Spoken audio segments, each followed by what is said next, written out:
All you need is what you have. I read an incredibly prophetic article in the New York Times a few years ago that had a big impact on me. It stated that many wealthy people that live in first world countries are very unhappy compared to those that have nothing. I felt the meaning of that article when one of my clients sent me to Mumbai to give a few business education presentations. We drove through the slums, and I had this sense of peace and calmness in my heart as I saw how happy they all were. Yet they had nothing. Imagine no possessions. It's not that easy if you try. I wonder if you can. Of course, I'm quoting John Lennon. There are two ways to be rich. One is by acquiring much, and the other is by desiring little. That's a quote from Jackie French Kolar. I used to work on Wall Street, and everybody was so miserable around bonus season because they compared themselves to those that made more. How crazy is that? And I am guilty of that too, to be intellectually honest.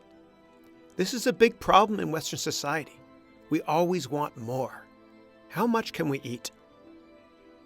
My riches consist not in the extent of my possessions, but in the fewness of my wants.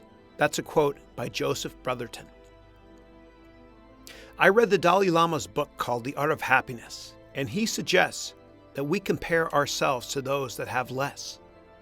He had this incredibly prophetic quote, which is this: "Many sacrifice their health their entire lives in order to make money. Then at the end of their lives, they sacrifice all of their money in order to maintain their health.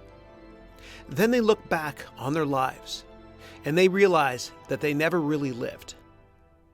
All your wealth can't buy you health." I saw a quote recently that by the time your child is 12, you have already spent 90% of the time that you will ever spend with him or her. You'll never be able to get that time back, no matter how much money you have. Sadly, when a person's possessions distract him from his purpose, he usually ends up losing both. That was a quote by Orrin Woodward. Now, today's exercise is this. Please don't think about wanting anything except what you already have. Please list at least 3 major material things that you will not focus on wanting to have today and for the foreseeable future.